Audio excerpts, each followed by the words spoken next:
या रेसिपीमध्ये आपलं स्वागत आहे। आपण करणार आहे छोलेची भाजी करणार आहे। त्यासाठी छोले रात्री भिजत घातलेलं आणि आता 3-4 शिट्ट्या घेतल्यात। त्यात छोले छानपैकी शिजून रेडी झाले। त्याला आपण त्यासाठी मसाला रेडी करून घेऊया। तर 2-3 बारीक चिरले मोठे कांदा चिरून घेतल्यात, एक टोमॅटो, आलं लसूण सर्व आपण पहिले जरासं भाजून घेऊया।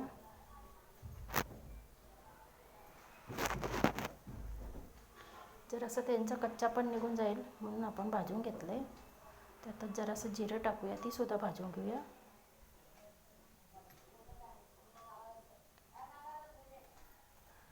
तर त्याच कढईमध्ये आपण तेल टाकून घेऊया। तेल छान तापलं की जरा जिरं टाकूया।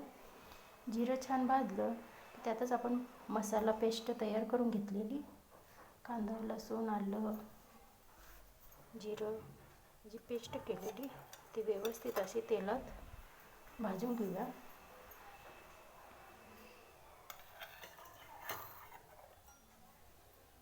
तेल सुटेपर्यंत मसाला भाजून घ्यायचा। त्यात सर्व सुके मसाले सुद्धा टाकूया। 2 चमचे लाल तिखट, 1 चमचा गरम मसाला, 1 चमचा धना पावडर, अर्धा चमचा हळद आणि चवीनुसार मीठ टाकूया। मीठ आपण नंतर मसाला भाजल्यावर टाकणार आहे।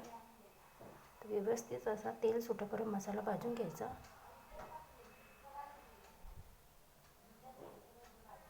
त्यात चवीनुसार मीठ टाकूया।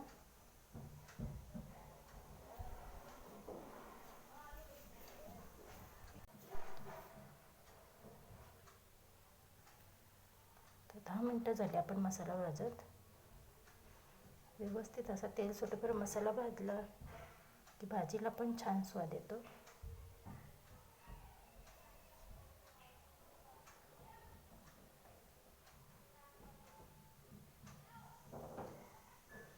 तुम्ही बघू शकता आता भाजी जरा मसाल्याला तेल सुटायला लागले, मसाला भाजत आलाय। अजून 5 मिनिटं आपण मसाला भाजून घेणार आहे। त्यातच आपण एक उकडलेला बटाटा आहे, तर आपण बारीक चिरून नाही घेणार आहे, हाताने जरासा कुस्करून घ्यायचा,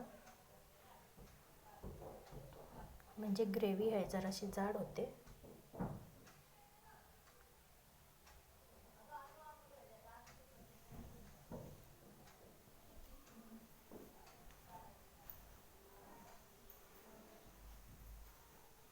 छानपैकी मसाला भाजून झालाय। त्यातच आपण छोले आहे ते आपण शिजून घेतलेले आहे, ती सुद्धा आपण टाकून घेऊया मसाल्यात। छोलेचं पाणी आहे ते सुद्धा वाटून घेतले आपण त्याच्यासोबत। त्यातच अजून अर्धा ग्लास जेवढं गरम पाणी ओतणार आहोत। तर त्याला 10 ते 15 मिनिटं छानपैकी उकळू देऊया। 10 ते 15 मिनिटं झाल्यात। तुम्ही बघू शकता रस्सा एकदम घट्ट झालाय। तर रेडी झाली आपली चणे छोले। तर व्हिडिओ आवडल्यास लाईक शेअर सबस्क्राईब करा।